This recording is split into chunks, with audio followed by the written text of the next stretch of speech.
think I always made the comment that once a miller, always a miller. Ravel, ambitious, but brilliant! I don't believe it! I swear I do not believe it! Good heavens, he's done it again! Another promotion for the big man.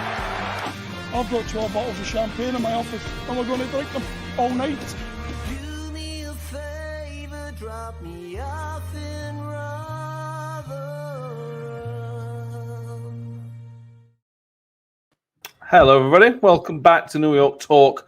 This is the Rotherham United podcast, and this is the first review show of the 2024-25 season. It may sound very similar to the conversations we had last season, but I promise you this is for the new season. We're going to talk about the 1-0 defeat away at Exeter and how it went, which was badly. We'll try and figure out as best we can as why it went very badly, because it did, and we'll go from there. Hopefully, we can build some sort of narrative or positivity. I don't know. We'll see. We'll see what happens over the next hour or so. Mick, how are we doing? Football aside, how are we? Football aside, all right, mate. Beautiful day. What yeah. No, I'm crap, mate. Ruined the weekend.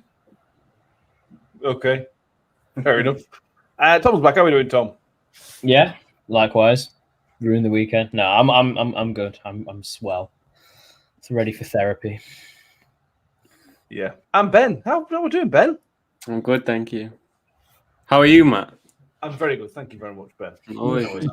You were the only one that asked that, Ben, as well. Yeah, again. It's all a shame. Loads of people, as it was Sunday episode, so we have loads with us. As you'd expect. Holland says, "Good evening, everybody." That damn away record goes on. Yep. YouTube viewer says, "Good evening." Chris Page, this is hi, same old, same old. Palmed and Cheryl are also with us, as is John Hensby. Neil Jordan says, "Evening, lads. Here we go again." Michael Carnell says, "Evening, all." As was Alan Cox and Dave Lawton. Yeah, we've got quite a bit to cover tonight, to be honest with you, and we've got to try and shoehorn talking about Rathborne into this as well, to be honest with you, because that happened after Thursday, didn't it? So we'll get through everything as best we can. We put a question out on Twitter, seeing if everybody wants to say a question, which we can start with.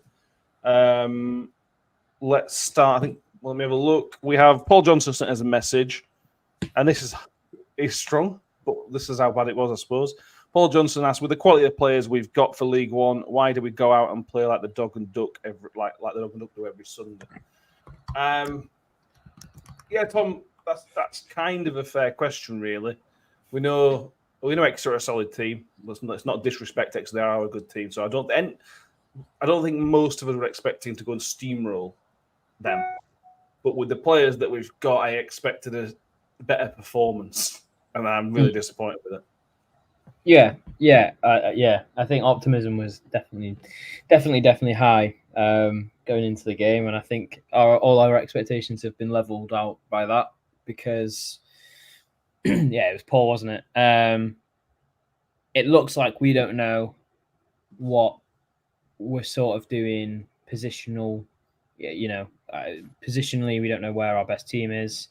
Cohesively as a unit, we don't look like we know each other's games. It's just a bit of a mess, wasn't it, really? But having said that, I think a lot of teams underperformed this weekend, and we've got to remember it's the first game in. So a lot can change. It's a 46 game season, 48 game season, whatever, 47 game season. And we've got 46 games more to go. So let's temper everything for now, and we'll just do this whole dance again next week when we get disappointed again. So when we get a footballing lesson from Matt Taylor.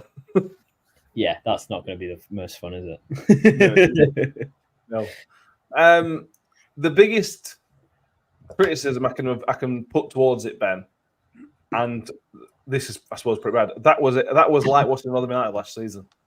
There wasn't much to do. The only difference we had is that we had some shots. That's it, and they weren't great chances. I think maybe Teehee should have hit the target. But yeah, it was just bad. Yeah, not an ideal start to the season, is it? But I mean, you've got to remember that it's still a new team. They're new together. Rathborne left a couple of days ago, which probably changed the plan a little bit. But I mean, I'm not making excuses because it was dreadful. But his first game of the season with a new team, and he's not had long. It really does take a while for the team to kind of bond together. But I mean, if you want to make a promotion push, I said this in the prediction thing. If you want to make a promotion push, especially automatic, you can't have any games off. You've seen how many times has it come down to a point or goal difference or whatever. Every point matters, and especially in a promotion race, and it's just not good. It's just really not good. But it's only week 1, I guess. But yeah, it's better to put this performance out on day 1 or get match day 1 rather than match day 45, for example. But Mick, we said last week. I think I said in my prediction. One of the things I said about in my predictions was that I'm concerned because I don't kind of understand what we're doing, where we're going with the performances in pre-season. I couldn't work out a system. I couldn't work out a pattern. And it played out. That's exactly how yesterday played out. There was no obvious plan. When the team came out, nobody really had a clue from us. It was difficult to work out, which doesn't matter if the players didn't execute the plan properly, but the players didn't execute anything. It was, and again, I stress it's only game 1, but that game was everything that I worried about going into that game. Yeah, it's really difficult, isn't it? It's really difficult. It's going to be really difficult to discuss this game, given what you've just said there, that it is game 1.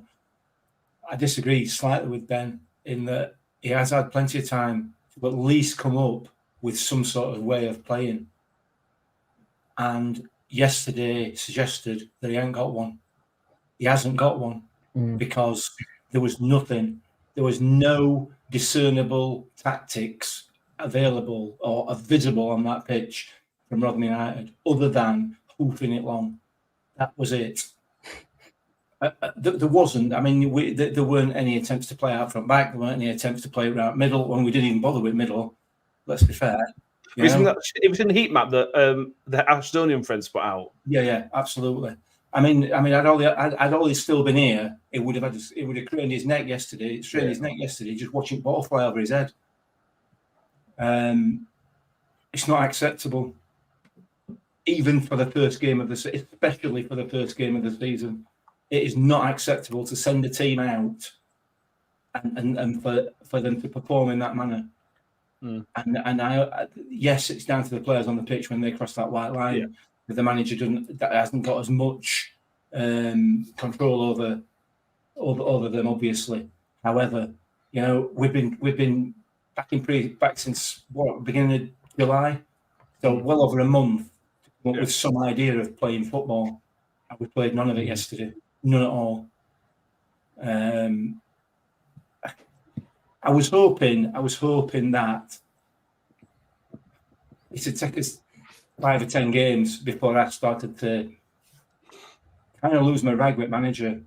But I mean, it's taken one game, and there's lots of other things to discuss about him, particularly yesterday and his behaviour. But the bottom line with it is that as a performance, it wasn't good enough. But mainly, there was no plan. There was no plan, and that was patently obvious. Not acceptable. Not acceptable at all, as far as I'm concerned. Yeah. Michael Oates says the pattern was hoof it, which kind of John Morell says isn't hoof it long a tactic, Steve Evans? If we're being honest, or is that too stereotypical? It is stereotypical because a good Steve Evans team is physical and they're strong and they move the ball from back to front quickly, but it's not necessarily just hoof it long. You look at the best players under Steve Evans last time, you'd expect them to be the big target man who holds the ball. That wasn't the case. The best players were the technical players in Ben Pringle and Lee Frecklington and Carrie Arneson at the back and things such as that. When the Steve Evans team's playing badly, it is a hoofball team that looks ugly and it looks horrible, and that's how it worked out and played yesterday. There's lots of kind of combinations to talk about and what didn't work, but Noel Jordan says Hugill and Johnson Clark-Harris don't work together. Yep. They were really bad. We'll maybe go on to individually in a moment, but as a unit, it was just they were meant to be a focal point, and one was on the floor all the time, and Clark-Harris barely had a touch. Tom, it was just there was nothing up top. There was barely even a press. No, that's the thing, isn't it? There's no mobility in those two at the best of times. So to put them both together and leave out your dynamic, mobile striker because he's trained poorly for a week, it's. I understand the sort of premonition of setting your standards high early, but if you've got a player who's in the lead up to the game, all he's wanted to do is play against them, and that record sell, our record buy, he looks like the sort of player that would hurt teams in this division, and he doesn't play because he didn't train well. We don't know what that means. That could have been, that could be anywhere between he turned up late to he missed a couple chances in a five-a-side game. So it's just a really curious position that they've been put in now.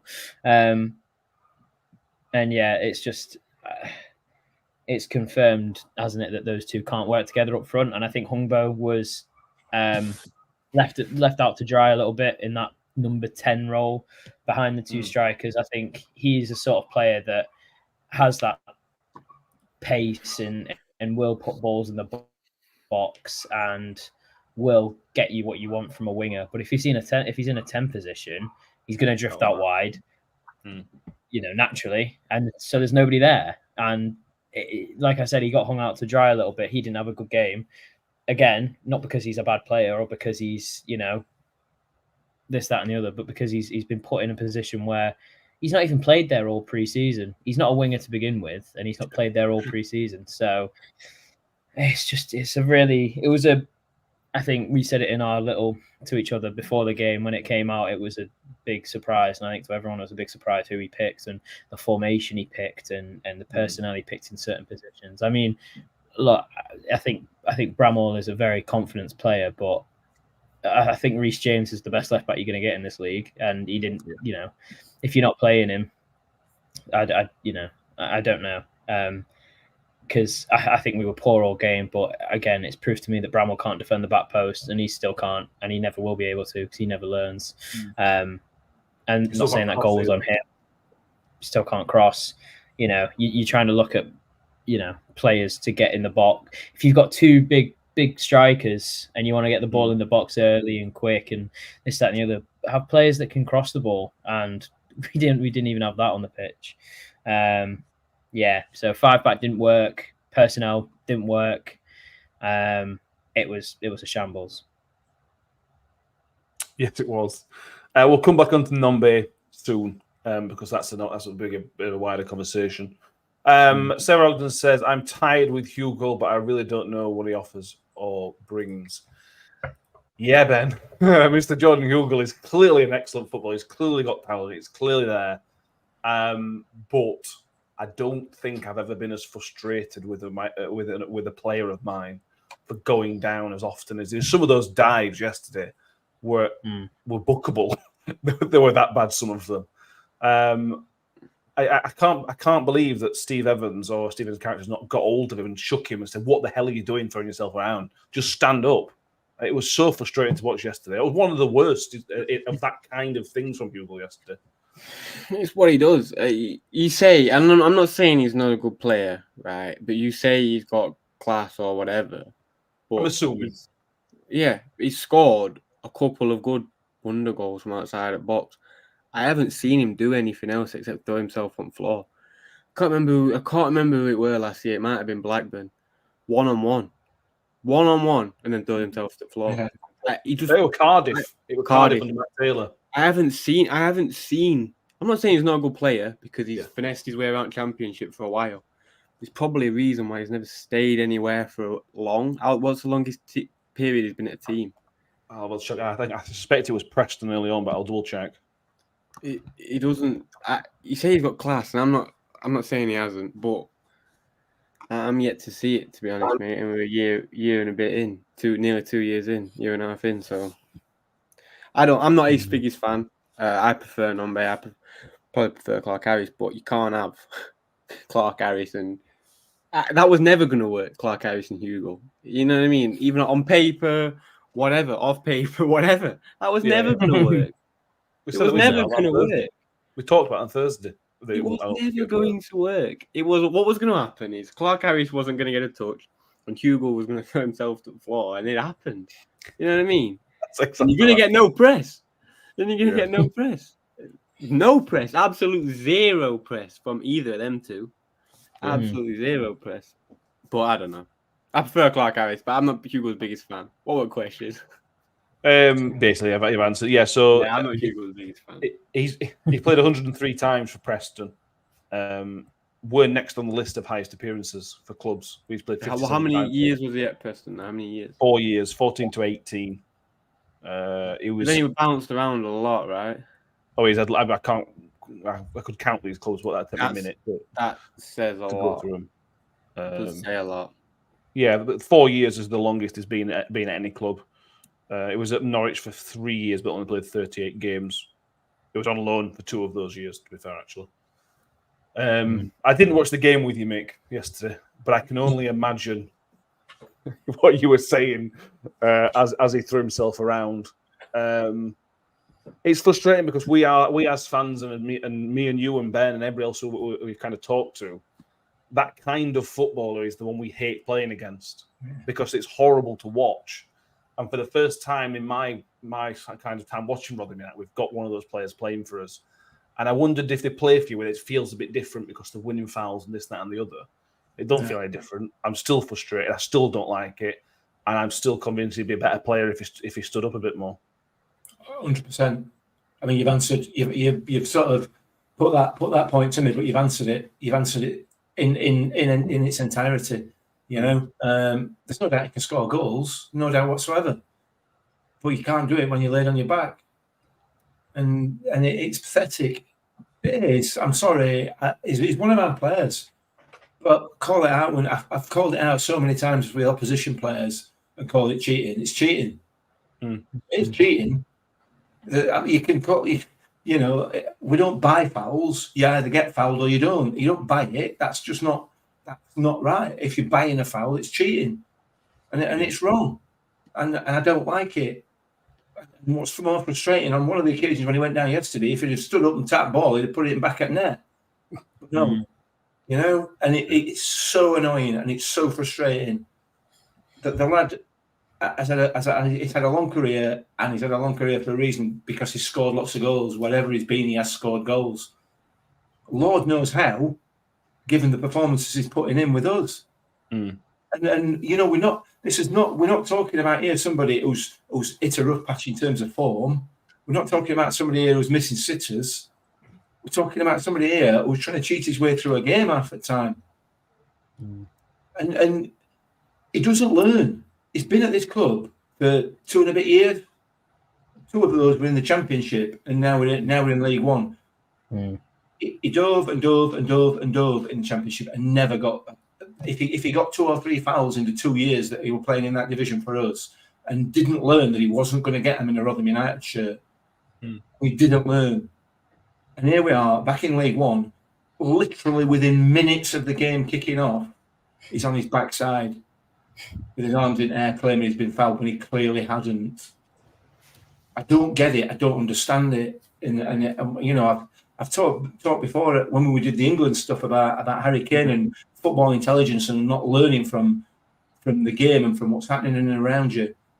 Hugill fits into that category perfectly. He's clearly not learning. He's just going to keep doing it in the hope that he might get the odd one. And all the time he doesn't get one, we end up, our attack or our possession ends up getting lost. Makes no sense. No sense at all. And we've got a manager who should be taking hold of that Absolutely, and I'll be honest with you, I'm amazed. I am amazed that Evans hasn't grabbed him by the short and curlies and had some words about that. I can't believe he hasn't, because he did it more yesterday than he probably did in last 3 or 4 games he played in Championship. Bizarre. Absolutely. Yeah, well, Evans has meant to this man manager who doesn't take any crap and things such as that. Well, that's top of the list. That's if you are that kind of manager, that's top of the list to try and sort out, because it's really easy to stop doing. It's not hard to stand up. It's not hard to not throw yourself around. That should be one of the first things that Evans did when he talked to Hugill. Dave Carr asking why do we still keep picking him. Joshua Caswell says he's got no respect for him. Reminds me of a donkey. Any contact, it falls over. That's harsh on donkeys. They don't fall over that much. Yeah, Sean Oxborough says Hugill brings nothing to the team on his backside. No, precisely that. Why can he not see that? Yeah. Why can the manager, why can the player not see that? That when he's laid on his backside, he isn't bringing anything to this team whatsoever. Yeah. This won't be the last time we mention this about Hugill, to be honest with you. Let's come back to that at a later junction when he continually does it, because we've got lots to cover tonight. We're probably going to miss some stuff, but let's move on. Let's actually talk about the goal, Tom, because we're 21 minutes in and we've lost 1-0 and talk about the goal. It was just after the change. I think it was after just a Nombe come on, or certainly after a change in formation. And I put on our group chat to have 2 attackers inside the 6-yard box, completely unmarked. It's just shambolic defending. That is absolutely shambolic. Criminal, absolutely criminal, and yeah, absolutely criminal. Like I said before, Bramall can just not defend his back post, can he? Nombe went in half, looking like he was still, his mind was still looking at what he was doing at training in the week and thinking about why he's not starting. Pulled out of the challenge, and then it was just a ball across the box, which I don't know. Should the keeper come and claim it? Probably a bit harsh to say that it was his fault, so we'll leave that. But to put it across the 6-yard box and have someone there to tap it in, it's awful. And how much time and space that the left centre back, whoever it was, got to put that ball in is, it's shoddy defending that if it was under Taylor or Richardson, you'd be talking about how spineless it is and how offensively fragile we look and how absolutely, just how bad the defending is. And bear in mind, these are players who Raggett went up with Portsmouth last season, Rafferty same, Humphreys has not looked the same since his injury. McCart, who I hoped he'd have a good game. It seems like he did okay, but nothing too stunning. It's him and Bramall at the back post.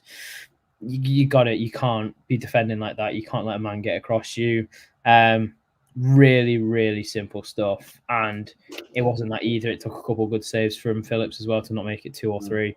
And that's not saying that we didn't have chances. Of course we did. We really had some opportunities to properly get on the front foot, and Dauphin should have scored. We know that.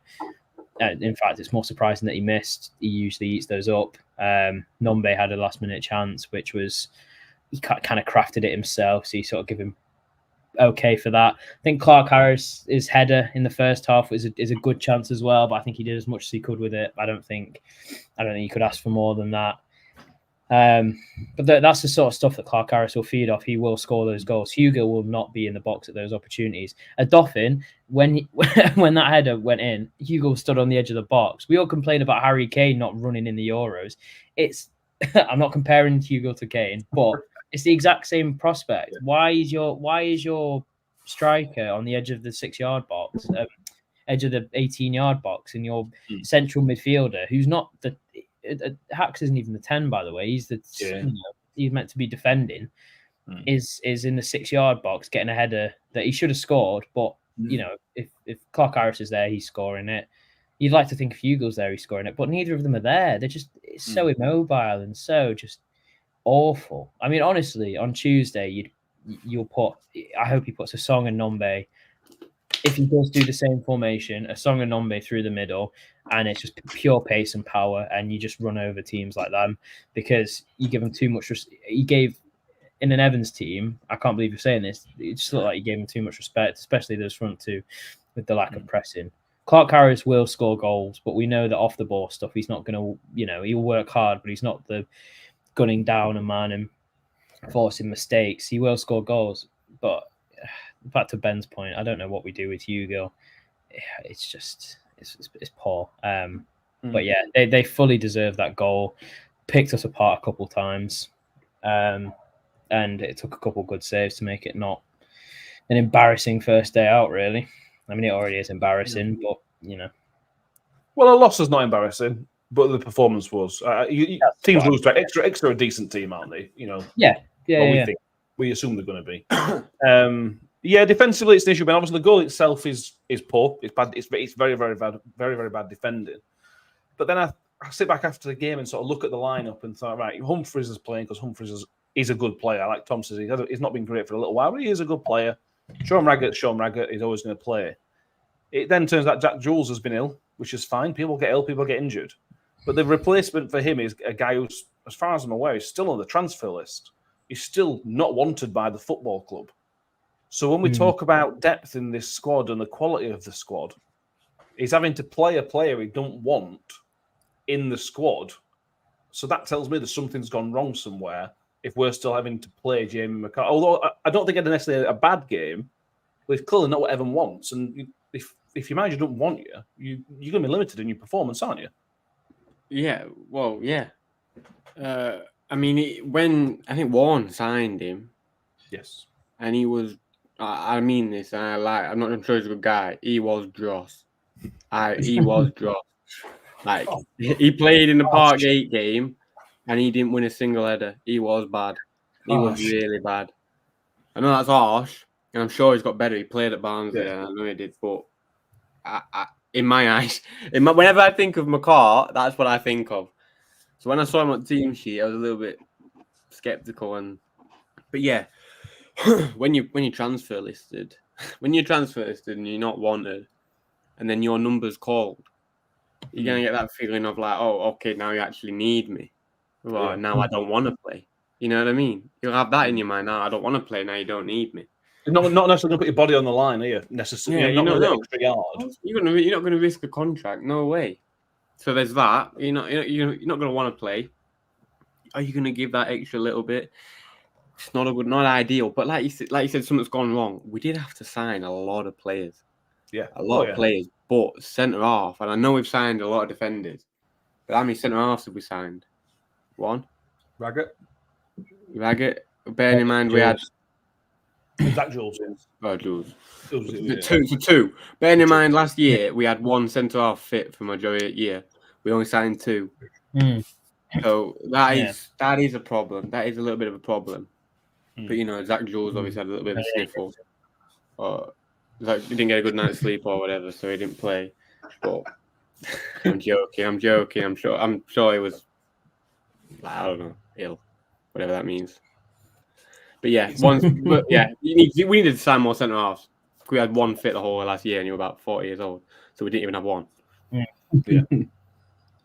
Signed too many midfielders. We've signed too many midfielders, and we're still somehow short in that position, and we're still short on defenders, and we're still short on wingers, and we're still short on fullbacks probably. Signed midfielders to play two. Signed loads of centre mids to play two at once. Loads of midfielders to play a winger as a 10. Yeah.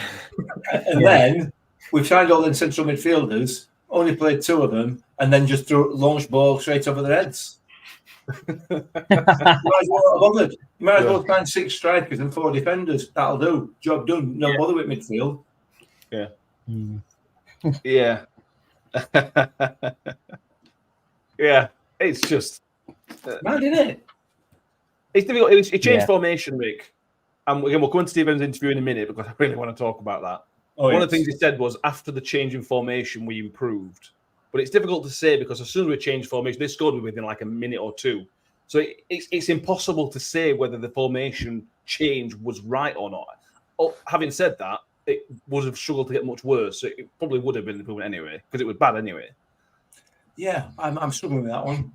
So we changed formation and improved, and they scored immediately. That's not an improvement in my head. That's that. Yeah. All right, I mean, I've been watching football a few years now, and I'll be honest, conceding a goal when you hadn't conceded one before doesn't strike me as being an improvement. I think that's possibly not. One of the reasons we conceded was because we'd gone to 4 at back and they'd just not got set. Yeah. They've not got set. I accept that you're going to change formation through our game. I understand that, and I'm not blaming that on the goal. But, and to be fair, we did improve, but we improved when Hugill and Clark Harris went off. Yeah, it was Nombe that improved us. Nombe came on, and I can't remember. Is it Sana, isn't it? A song. When they came on, we got some pace, some a little bit of bite to us up front, and we did start and we created a few chances because surprisingly we weren't bolting ball long, hoping for somebody to pick it up all the time. Unbelievably, that doesn't seem to work anymore. Who knew? Well, everybody would have seen, apart from us. What was the question? Formation change. Do you think the formation change was right? When he changed the formation, was it right? We can talk about the gamble of it failing, but was it right that he made that change at that time? I think it probably was. Yeah, yeah, it was, because we weren't impacting the game at all, and certainly the front two weren't impacting the game, and the players that came on, I felt made a difference. However, we got Humbo, as you said, who's a winger who can put balls in the box, playing in the middle. We bought Jack Holmes on the new lad, a winger, and played in middle. Yeah, that was weird. What are we doing? What's that? It just didn't make any sense. But it's almost as if they didn't know what they were supposed to do. Yeah, and I'm going to say that I've said to my wife earlier. I was going to talk about this without saying I told you so. We talked about this on the last episode about people being. Last time under Steve Evans, it took a long time for him to get it right. It took almost a full season, 3/4 of a season almost, to get things right in that League Two season. But because we had that quality, it kind of carried us over the line until he got it right, and then when he got it right, it was amazing. I hope it's game one. Let's not get carried away. No, agreed. But again, that concern has reared its head quite quickly. That how long is it going to take for him to work out his best team? Because it's not that he doesn't. It's not even that he doesn't know his best team. It's that I don't even know what the plan was. If you've got square pegs round holes like Humbo, but there's a plan. You can kind of accept that and work with it as a fan. I can't work out anything. I can't tell you anything about the situation, the plan, the setup, and everything else. It was just screamed, I don't understand. I don't really know what I'm doing at this point. When Brian Thompson, 6 weeks to work on that formation, his shoehorn players into the formation that doesn't suit. We have no one who can progress the ball from midfield, no pace in the team. We were outrun and outthought. Which summed up quite nicely, that, Ryan. Yeah, absolutely on the nose. Josh Caswell and Matt Clark Harris didn't look fit, so I don't know why he started. Yeah, I agree. I don't think Clark Harris looked ready to play, to be honest with you. And I think he tried. I think he put himself about as much as I'd expect him to.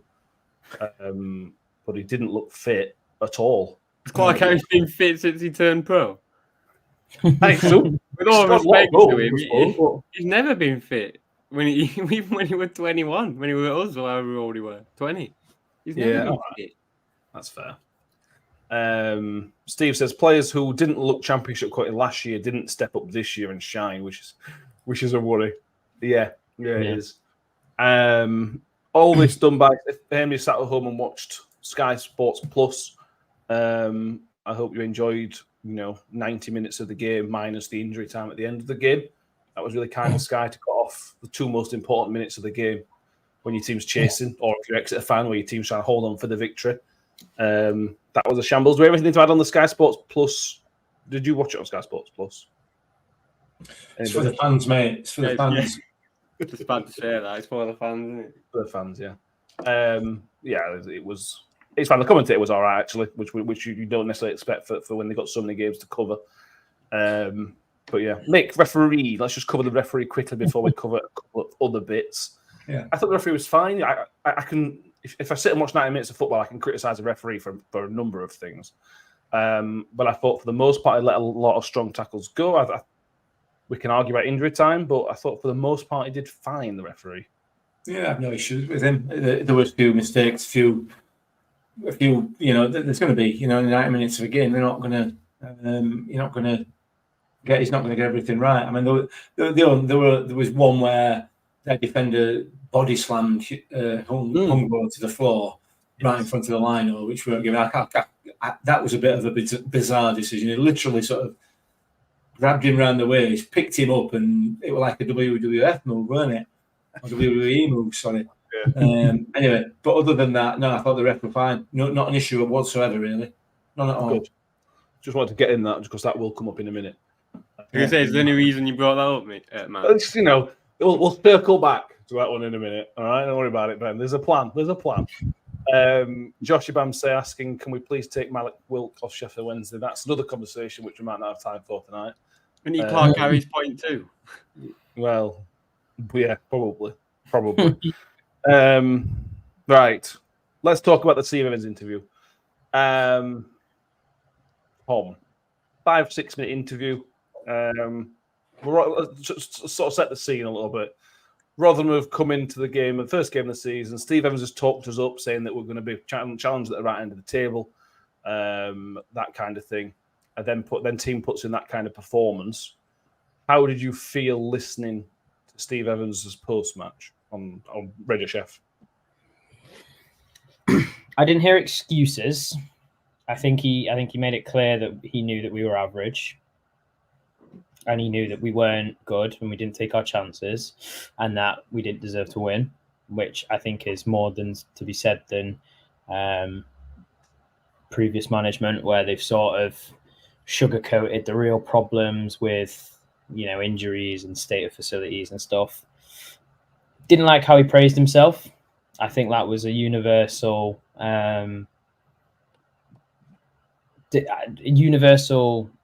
opinion, that the way that he spoke seemed very, I was right, it's the players that are at fault here, which doesn't feel like a collective team ethos. And I'm trying to be careful here because I don't want to make it out like I hated it. I didn't watch it in rage. I watched it in a little bit of disbelief because a lot of what Evans has portrayed to us over the past couple of weeks is that you will get everything, open door from him, completely honest, completely open. And one of the first questions he was asked was, why did you play Dylan Phillips and not Dawson? And I think it's a fair response. He said it was 50-50 up until lunchtime. Dylan just got the nudge. That's all he needed to say. But then go on and use the words, but I got it 100% right, didn't I? There's he could have got swept up in the moment. There are obviously really different. I think we all understood what he meant. He then went on to say that Dylan had a good game, which we can all agree that he did. So in that retrospect, probably did get it right. There's no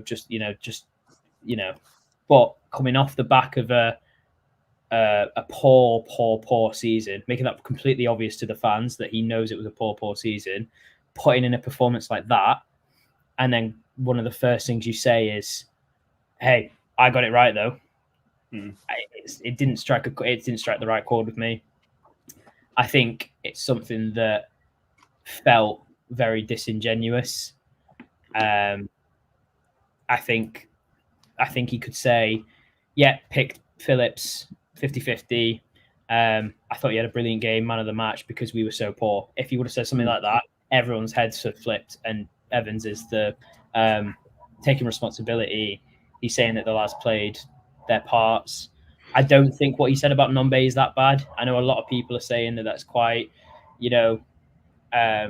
digging him out a little bit. I'd love to know what he did in training that meant that mattered. But I think he said early on, at least to the public, that if you don't train well, if you perform in matches and perform well in training, then then they'll play. I think he's been open and honest about that, and I think he was open and honest in the interview and just said, Nombe wasn't great in training. I'd love to know what it meant, but yeah, I just think it was not a great choice of words, and I hope he's looked back on it and sort of regretted it, because I think we can all understand where he's coming from, but I'd love to hear Mick's opinion on this. I'll give Mickey say in a minute. Steve Evan, John Morell says Steve Evan praises himself. I'm sat in shock. Josh Caswell says thinking it was average was generous. He thinks it was blowing smoke. Ryan Thompson says he heard a man that took no responsibility for the performance. The issues culminated from the way the team was set up and his selection. Mick Speed says Mr. Evans showed his true colours after the game, not shaking Gary Caldwell's hands and berating the referee. I'm also coming to that in a moment. Is that Mick's burner account? It is, yeah. Mine's I've not been typing, mate. Yeah, there's two parts, but let's do the Dylan Phillips thing first, Ben, because Dylan Phillips had a good game, pulled off a couple of really good saves. There was that one that kind of went through his legs and bounced up over the bar somehow, which was brilliant. It was such a good save. But Tom's absolutely right. I can't believe that Steve Evans managed to praise himself on behalf of somebody else having a really, really good performance. Steve Evans is not the centre of attention. It should have been, if he wanted to say that about Dylan Phillips, it should have been all about Dylan Phillips. I thought it was really, really, again, Tom's right. After the performance as well, I thought it was really poor. Are you asking about Phillips or Evans? The Evans comment about Phillips, about it saying, I've got it 100% right, didn't I? I mean, yeah, it's just... Is there any words? I mean, it's confusing. Why has he said that? Like, why has he? That's the question. That is absolutely the question. Why is he? Well, I'm asking you now, Matt. I'm asking right. You because there's no answer. I don't know. There's no answer. I don't know why he's seeking. It's like that little. Oh, I got it right, didn't I? Like that little seek of approval. Maybe because he knows he's done poorly, so he wants that little bit of gratification, maybe, and then just a little bit of approval or whatever. I don't know, but I mean, it's just a bit weird, mate. It's just a bit weird. It's an interesting tactic. Yeah, it's an Very interesting. Sarah says the interview was a bit of a car crash. She thinks Phil says he wants Nigel to be truthful. Then when he gets criticised. Scott Kent defends him by saying it's just Evans being Evans. Josh, I won't say that's being truthful though. I don't think he's being truthful. I just think he's putting praise upon himself.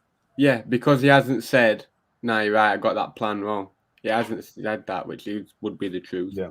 Or he's picked the wrong team, which would be the truth. Yeah. He said, "I made this right decision. Let's focus on Phillips, not the other 10 players." Yeah.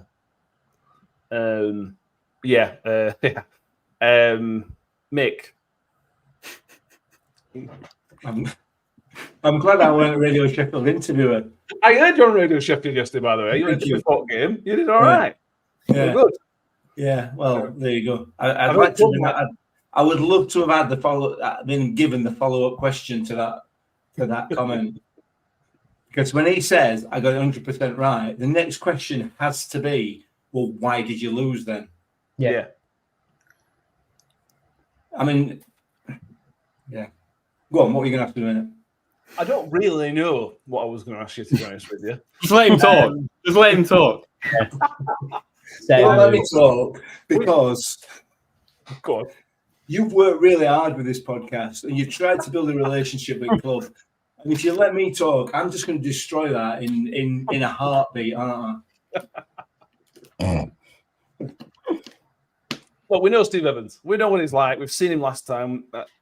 We thought maybe he'd calmed down a little bit and cooled out and matured a little bit. But yesterday, not only the interview, but the thing we've seen about not shaking Gary Caldwell's hand and having a go at the referee, which seems a bit strange, bearing in mind the performance. It's quite clear that it's the same Steve Evans we had 10 years ago, isn't it? Yeah, it is. And you know what? If he were at a nursery, he'd be sat on notice that now, wouldn't he? For that sort of behaviour. It's pathetic. It is. It's childish. It's absolutely childish. And the man needs to grow up. He really does. I can't remember who mentioned it. I think it was Ryan in the comments saying he's not accepting. Basically, his behaviour yesterday was not accepting accepting responsibility for the team that he's put out on the pitch and the instructions that he's given them. And that's Evans all over, isn't it? You know, he's very, very happy to set the plaudits when it goes well, when you win the games. But when we don't win the games, he just shrinks away. He stood on that pitch and he looked like a little child. He looked like a petulant child. When Caldwell came up to him to shake his hand, quite rightly so as well, you know. But his reaction was like a petulant child, and it's pathetic. It is. It's genuinely pathetic, and the man needs to get a grip of himself, because this is not Steve Evans' show. This is Rotherham United. This is our football club, and he's representing it like a baby. Now you just get on with it, man. Do your job.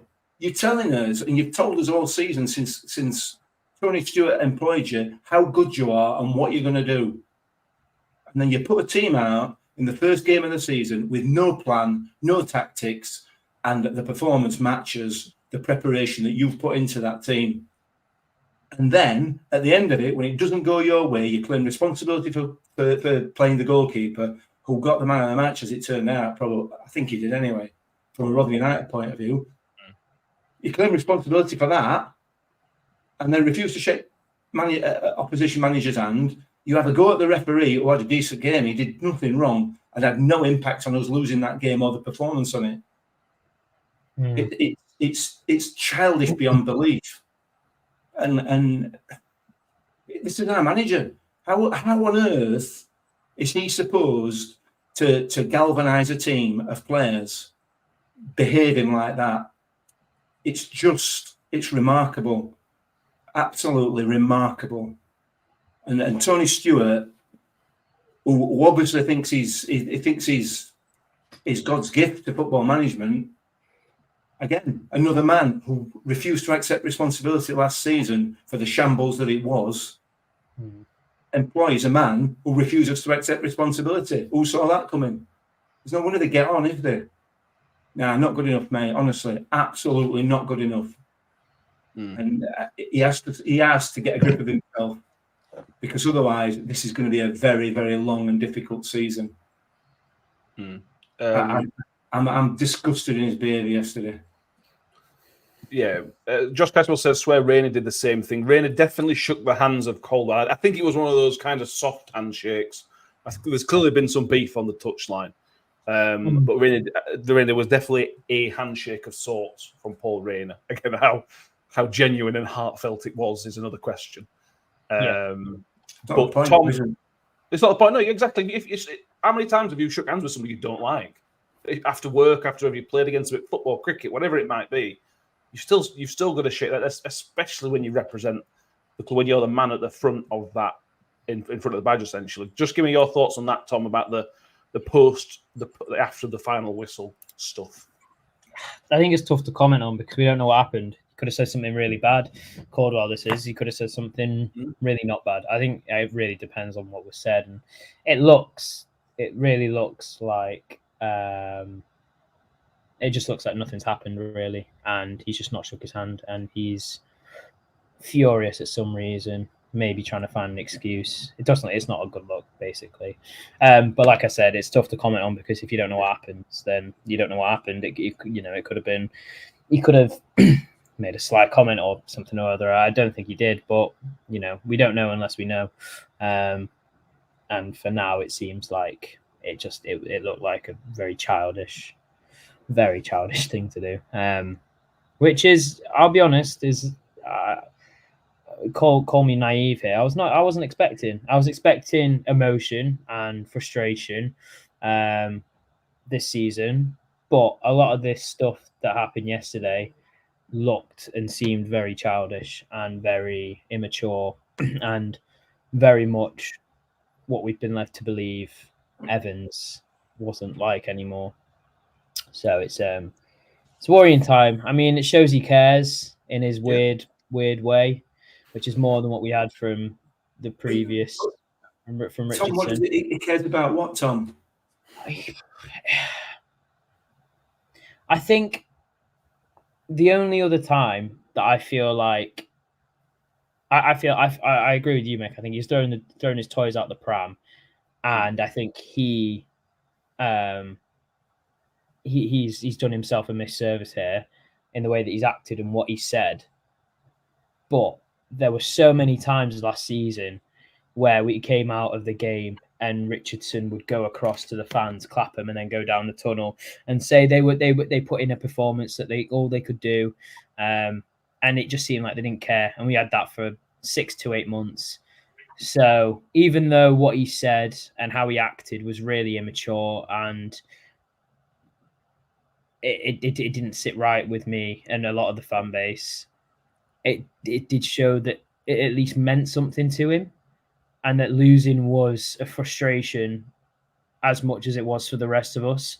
And we all vent our frustration in weird and wonderful ways. And I think he just did it in a way that was completely embarrassing. But tell me that you've not reacted the same way after being frustrated at a game. No, seriously, I think I don't know. I'm trying to find a little devil's advocate here because it was shambles. Yeah. John Morell, that thing is, if you are vocal about how well you're going to do, whatever you perform, he will whenever you don't perform, you'll rightly get stick. Make him rod for his own back and pretty stupid management, says John. Ryan Thompson says, just a reminder that Steve Evans spent the summer slagging off Matt Taylor, whom we have up next in the league. I reckon he'll fancy the stick of the knife. And yes. I think he would. Ben, on the Nombe comment. So this was a comment that it was asked why Sam Nombe didn't start. He gave a response that Sam Nombe was poor in training during the middle of the week. That's to not pick somebody because they've not done well in training. I think is absolutely fair because Steve Evans is absolutely. You've got to perform in training. You've got to do this. That's fine. But to kind of come out in public, I thought was a bit unnecessary. It felt like when Matt Taylor were digging the players out in the first bad spell in December 2022, January 2023. It felt similar to that. I didn't think it was necessary. He could have just said, "Why did you play Sam Nombe?" Well, I just didn't think it was right for him to play today because the set we wanted to do was different. You don't have to say he trained rubbish.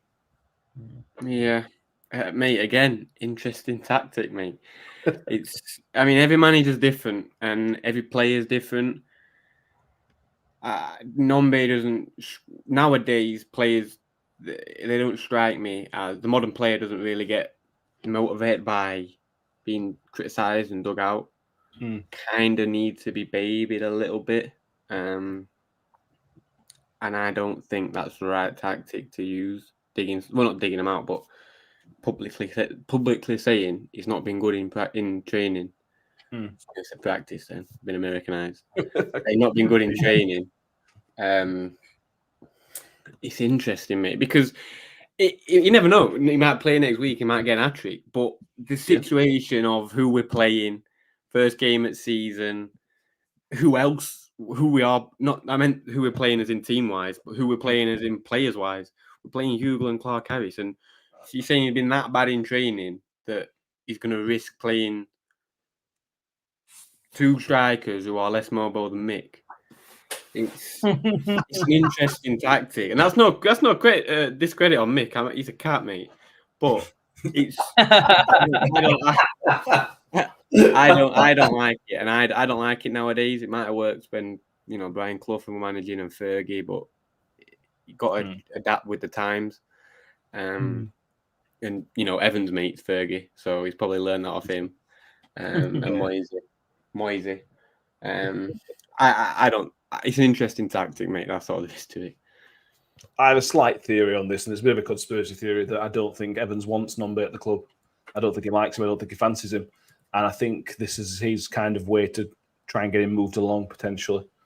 I don't think Sam Nombe is a Steve Evans type player in the slightest. I think he's too dynamic. I don't think Steve Evans knows what to do with him. He tried to play him in a 10, which didn't really work. That might be wrong. Because he can play everywhere, so there's not a position where he can play him in his wrong position, mate. He can play wing and he can play at top. So he's trying to figure out where he can play him whilst playing him in the wrong position. It's not a Connor Salmon playing up wing kind of situation, is it? No, because he can play that, so you can't play him at wing because he knows how to play there. Put him at centre back with Short there. Yeah, for sure, actually. Yeah. But he can fill in at right back. We're short on right backs, aren't we? So he can fill in there if Rafa ever gets injured. Make anything bad on the Nombe situation? Because could we improve when Nombe come on instantly? I text you that we needed pace, and within 2 minutes he was on the pitch. And then we weren't amazing, but Nombe was one of the better individual performances yesterday. You bought a player. I don't know who mentioned this. It might have been John's mentioned it previously in private chat yesterday. You've got a player who we've paid our record transfer fee, playing against the club that we paid their record transfer fee. He's a striker. Why would you not play him? It's absolutely written in the stars. It's football tradition that players go back to their own clubs, old clubs, and score. You know, there's something else. And yeah, listen, if he's disruptive or whatever, not put the effort in training, fine. That's absolutely fine. You don't need to announce that at World. You just need to say we decided to go a different way. Yeah. You don't need to try and shame the player in front of the rest of the world, because that's called bullying, I think.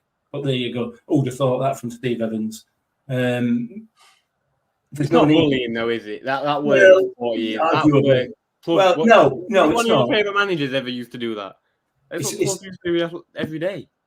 Maybe it's not. I mean, embarrassing him in front of the whole of the general public and supporters, maybe that's not bullying. I don't know. Whatever. It's irrelevant. You know, that for me, that kind of thing should be kept in-house. If he wants to do it, then that's fine. You know, it just adds more fuel to the fire of, I don't know. You know, if you've been a manager for 6 months, I could understand those kinds of comments. A bit of naivety, but for me, it's a deliberate. It's in there deliberately, and it's in there for a reason. Whether that's to try and make the player, in some misguided way, train better because everybody knows you didn't. Well, he said this about Carrie Anderson, didn't it? I don't know what Paul Rayner said recently. He talked about Steve Evans having to be a changed man. That when they were here last time, what they used to do with Carrie Anderson would kind of wind him up, rile him up, so he'd hit the ground running. But players don't really go. Essentially, the quote was that players don't really go work that way anymore. So you've got to have a different tactic. Don't see very different, does it? It doesn't. And I didn't want to get annoyed about this. And I know Phil. I think Phil's comment is aimed at me, possibly, or Mike. I don't know. Having it in for Steve Evans. I mean, it's like shooting fish in a barrel, isn't it? It's so easy. It's ridiculous. You know, it doesn't make it difficult. It doesn't make it hard to pick up on stuff that anybody can see is wrong. We don't need it. And I don't know whether you're going to go to the comments and here's Mike and me again agreeing. You know, Mike Miller agree. Well, I'm agreeing with it again. Mike Evans should never have been employed by our club, irrespective of whether he takes us up or not. There's enough going on elsewhere in Rotherham to give us a bad name without Evans shaming the club, and that's exactly what his behaviour did yesterday. You know, it reflects on us. It reflects on us as supporters. It reflects on the club. It reflects on the town. That sort of behaviour is just not acceptable. It's not. And the Nombe thing, I know that's what you asked me about.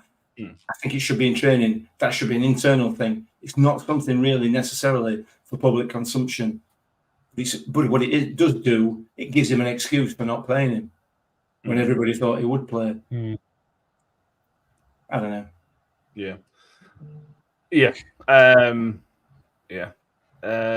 Harry says, didn't Evans say at the start of pre-season Nombe came in the most impressive shape and was looking forward to work with him? Yes, he did. He absolutely did say that, yeah. He said a lot of things. Brian Thompson says, Evans also came out and said we need to maximise our assets. Nombe could be a saleable asset, coach him to how you want him to play. Josh Caswell, didn't Nombe set a Doffin up within a couple of minutes of coming on? Yeah. He set up and was positive. It was just frustrating. Let's see what happens next week. If we lose again next week, then both post-match interviews could be quite interesting, couldn't they? From Taylor and Evans. We've got a couple of more bits to cover, but let's just have a quick preview of the Crewe game Tuesday, Tom. Now, these games on the Carabao Cup tend to be a bit, I wouldn't say necessarily Mickey Mouse, but I like them, but they can fall into that category. I think after a performance like that, they then become quite important games. Would you want to see go full strength? Do you want to see similar setup, similar players so we can get it right? Or do you want to see wholesale changes and see the fringe players get a go? Who even is a fringe player? They all can play and they all can't play, which is the scary thing, is that, I'd expect him to change it and play play a different way. I think that's what he's going to use this for, is to play a different formation, potentially with the same players. It's definitely clear that Clark Harris needs to play. He needs game time. Yeah. He's not fit. Give him another 60 minutes. A Song needs to play. I think he's got a really good shout of even starting against Bristol Rovers. I think he's a real asset. Holmes will probably play, and it'll be interesting to see how he does in a professional capacity. I can't believe players like Kelly weren't even in the squad unless there was a injury related issue. He travelled. With the Scotty. We're down there with them, so yeah, it's hard, isn't it? Yeah. It's I mean, he without a doubt is our best player, and I say that as in experience wise, technicality wise. He'll definitely play Tuesday if he's not injured, and I expect him to play on Saturday as well. Powell will probably play quite a bit. There's a lot of players that will start on Tuesday that you'll expect to start on Saturday, and you won't be surprised starting on Saturday. So we'll see. But one thing you have to say is that that formation did not work. 3 at the back is not. If you get it wrong, you get it really wrong, and we got it wrong. And if you can fine tune it, and you can get players playing in to their positions and properly, in tune with one another, then it can really work well. I mean, look, when we went up last time, we used that. But no, 4 at the back for me, 2 covering, and then 3 behind, 1 striker. I don't think we need 2 strikers. But yeah, it's going to be an interesting. I think whoever plays on Tuesday has probably got as good a chance of starting on Tuesday as people who played yesterday. So yeah, we'll see about fringe players. Chris Everton says, well, we started the fringe players on Saturday, so let's go with the first teamers who are on the bench. Does he say because of how we played, but again, not because of the result, because again, loads of people are going to lose to exit this season. But because of the performance, does that make Tuesday actually an important game, or is it still falling into the category of doesn't really matter? For me, I think it's another preseason game. It's another way of getting your team right, figuring out systems. It's not necessarily about winning, because we're not going to win the Carabao Cup. If we do, great. Great. But I don't think we will. I hate to break it to everyone. I don't think we will win this competition. Joking. So for me, it's just another friendly, getting your team right, playing the players who you think can contribute, and just kind of using it to fuel the rest of the season. I don't think it cares about result. I think performance is key, but I don't expect under 21s to be playing. No. I think that would be a terrible idea. I don't think we're that.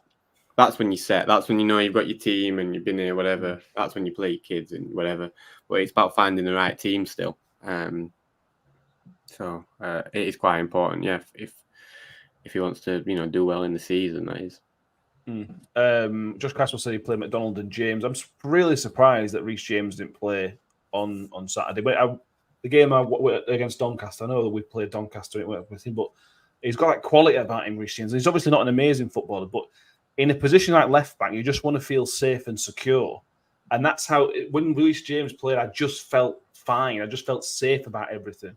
And when Bramall plays, there's lots of qualities that Bramall's got, but safe and secure is absolutely not one of those qualities that Ramall's got, and I didn't really get the Reece James. So I'd absolutely like to see Reece James play.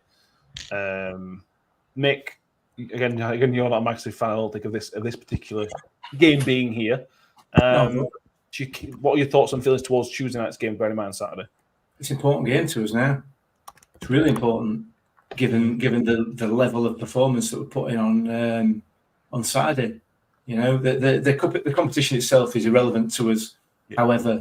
However, he has to start playing some sort of system of football, and maybe he could. I mean, ideally, he could have done with starting it before the season started, but now we're in it, and he clearly still hasn't got one. Maybe he needs to be thinking about it tomorrow, so that we can try and put something into practice on Tuesday for when the important games start to come around, starting next Saturday. Because you know it's not friendly. It's a cup competition. It needs to be played to the highest standard that he can possibly muster from this team. So it's an important game. I don't know what he's going to do.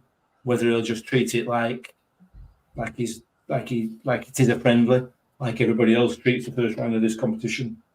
Who knows? But honestly, it's an important game. You're saying that like friendlies are pointless though, and they're not. They're really not. They're crucial. They are so important. Well, especially against a team who's only one league below you. Yeah, well, really there you go. The friendlies are important. Very important. That's why every team has them. If they weren't important, they wouldn't have them. Well, if that's the case, we've learned absolutely nothing from pre-season, have we? And all those friendlies. No, we're not in staff room. We're not in staff meetings. No, but we can. No, we're not. The evidence of Saturday. Given the evidence of Saturday. Yeah. You know? Yeah. And like I said before, we'll I'm sure we'll wrap it up here. This is not about losing to Exeter City. Not at all. No. Not at all. They were decent. They won. They were by rights won that game. I thought they were decent. Absolutely right. Yeah, absolutely. There's no sort of sour grapes in this. This is all about the woeful preparation of that team, in my view. The woeful preparation of it, and then the woeful execution of the lack of preparation. You know, yeah, dreadful. We do need to wrap up, but we can't wrap up just yet, Mick. I'm sorry. Okay. Talking gas. Steve Evans on phone. Yeah, Steve Evans has called up now. Talking gas about Bristol Rovers saying we play like we did yesterday next Saturday. Mate, there's every chance. Yeah. We do need to talk about the big departure. Friday morning it became clear. Friday afternoon became confirmed. Ollie Rathborne is no longer Rotherham United player. He has gone to Disney. He is now playing for Wrexham. Thoughts on that, Tom? It was not expected, but maybe half expected by a contract situation. It's a good thing that the club have got some money for him, I suppose, is the way of putting it. Yeah, I absolutely agree with that. I think in past we would have played him, ran him down, ran an asset down, and obviously he would have been I think he would have started yesterday. And I think tough to say if he would have made a difference, but I always think he does make a difference when he plays, whether it's good or bad. But someone's just said put Rathpool, and I think that's pretty good. So I just wanted to say that. But I really think I think that is good business from us. I think we've lost a fantastic midfielder, especially in League One, and I think Wrexham have gained a fantastic midfielder. I'm gutted he's gone. It's only Hacks left now from the League One side that went up a couple of seasons ago, and he hardly played. It's a new era, but he's he'll be missed as both a person and a player in the squad. I think he was a leader on the pitch by how he played, and he was one of those players last season. He might have been really poor quality wise at times, but he always gave 100%, and you can never look at him and say he was one of those that didn't try. He always did. Didn't always come off for him, but he always did try. I think Wrexham have gained a really, really good League One player and squad player, even if they don't start him. I think he'll put 110% in every time he plays, and I think he did with us as well. So he goes with no ill feelings, but I think it's best for all parties. Yeah, I think we talked last time about Wrexham and about there being sensible recruitment. I think that's a really, really sensible recruitment player to bring in. Rathpool, Joe Inman from the Just Joe from the White Rose Rivals says still no way win. This has to stop one day. One day it might stop. Just before, I'm sure there's a comment Mick wants to come to in a minute. Which we'll come to that, Mick. But Ollie Rathbone, Ben, it's a shame because he was poor last season, and it's a shame because he is a Rotherham United type player. He fills the box, he fills what we want, and it's a shame. He did drop off last season. And it's kind of good news all around, I suppose. I don't know. What do you think? Yeah, he dropped off last season because he kind of when somebody left, Barlasser left, and he kind of stepped up and took the role of being that kind of central midfielder. Obviously, different role and different player, but kind of stepped up to be that guy, that kind of but the midfielder. You know, the main focal point of the team. Got dropped off a little bit last year, but I mean, we were dross, so can't really blame him. I think a lot of off the field stuff and the just whole situation kind of played a part in that. But yeah, I mean, you know, if it's football, isn't it? If players come and go, and you know, whatever's best for him and his family, I'm sure he's getting a decent wage over there. So, and I'm sure we got some money, so everybody's happy. Yeah, north of 500k is what I think it is. I don't have that's as accurate as we can be. So I think it's just over that. Yeah, I mean, Rathbone, what people may forget, Rathbone came on the podcast. It was the first Rotherham United captain we had on the podcast. Great. If guy who loves football, you could tell by talking to me, listening to the podcast, I think that he is a football fan in general. And I hope he has a success. He is successful, not too successful, obviously. Not at our expense, should I say. Yeah. Scott, somebody asked for a ref watch. I will give you a ref watch. Tuesday night, Scott Oldham is the referee. He last refereed us against Donny when we beat them 5-0 at their place. So that was good. He also refereed us against Peterborough in the COVID season where he didn't give us the blatant handball late on in the game. For all those that were there, he also refereed us at Crewe in the FA Cup when he disallowed a Kiefer Moore own goal, confusingly. You had to be there to kind of understand why it was stupid.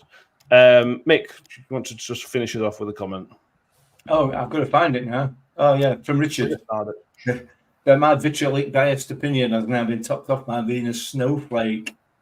Evans has forgotten more about football than Mick knows. It's the first game of the season. Get a grip. I agree with you, Richard. It is the first game of the season, and there's a lot to change, and a lot will change this season. I agree, 100%. But we were talking yesterday, purely and simply about yesterday, is what we were talking about. I've never, ever been called a snowflake. No, ever. you haven't. And to be fair, with the greatest respect, Richard, I think the people on here who know me will know that that's possibly one of the worst descriptions of my personality you could possibly get. But there you go. The other thing I would say is that if Steve Evans has forgotten more about football than I know, I just hope he remembers some more of it by next weekend, because he's obviously going to need it into practice on Saturday. It's all about opinions, isn't it? It's all about opinions. That's what football's about. We all have different opinions. You know what mine is, and everybody else will put theirs in the comments, and we go through them. That's what it's all about. It's all good fun. And it takes away, there was, again, Dylan Phillips. We haven't mentioned Dylan Phillips, really. He had a good performance. The pressure was on. Bearing in mind, Cameron Dost having a decent pre-season, Phillips having a poorish pre-season. That was a big game for Dylan Phillips, and he played well. And I just wanted to mention him before, because I think he deserves a bit of credit where he didn't really get any. Well, not in the right way. Anything else? We've gone long tonight, really long. Anything else? No. All good. Fantastic. Thank you all for being with us. We will be back Thursday. There may be an instant reaction on Tuesday, potentially. It's a cup game. So we haven't done one for the Carabao Cup in the past, but we may have a full complement in terms of me, Mick, and Danny, and maybe even Ben at the game. So we may well do an instant reaction for that one, potentially. If not, we'll see you Thursday. That will be a review of the Crewe game, whatever happens. Reminder for everybody, that is on Sky Sports Plus. So if you are a subscriber, you'll probably be able to watch 75 minutes, 60 minutes of that game without taking it down partway through the game. But yes, if you don't want to go to the game, I recommend you going because the club gets the money. But if you can't go to the game, it is available for you to watch through there. As are the Papa John's, the Bristol Street Motors games the week after as well. And then we were going to try and get a scout report. The Gascast was in the comments earlier. They're going to come on and give Talking Gas podcast are going to come on and give us a rundown of Matt Taylor's Bristol Rovers. That'll be later in the week. We put that out, and one of us will go on their show and help them out as we should, and we like doing. Thank you all for being with us. I hope you felt it has been as reasoned and as calmly explained as possible, even if Mick went on a bit, ranted a little bit. It's all about opinions. It's a game of opinions, whether it's my opinion, Mick's opinion, Steve Evans' opinion, Matt Taylor's, whoever's opinion. That's what it's all about, and that's what we've done today. And I hope people have enjoyed it. I can think of somebody that might not have enjoyed it, but let's just move on. Mick, thank you very much for being with us tonight. No, it's not a problem. I'm going to go and try and toughen up a little bit now. I don't want to be a snowflake. Can't be a snowflake. No. Oh, and don't forget, stay relevant. Keep forgetting that. New season started. It's important. Yeah. Stay relevant this season. Tom, thank you very much. Pleasure as always, mate. Yeah, I've enjoyed this extra long therapy session. It's been a long one tonight. Yeah. Bill me for it. Yeah. Thanks. And Ben, it's always lovely to have you back. Maybe you put in an occasional American reference or talking in American accent words. It's been all right. Thank you. Yeah, I would never talk in an American accent. No, the accent. I'll go as far as words, but accent would never. It'll go as far as defense, but he won't say an American accent. Yeah. Defense and offense. Sure. Thank you, everybody. Anyway, it's been a pleasure. We will see you next time. And as always, up the Millers. Up the Millers. I think I always made the comment that once a Miller, always a Miller. Ravel, ambitious, but brilliant! I don't believe it! I swear I do not believe it! Good heavens, he's done it again! Another promotion for the big man.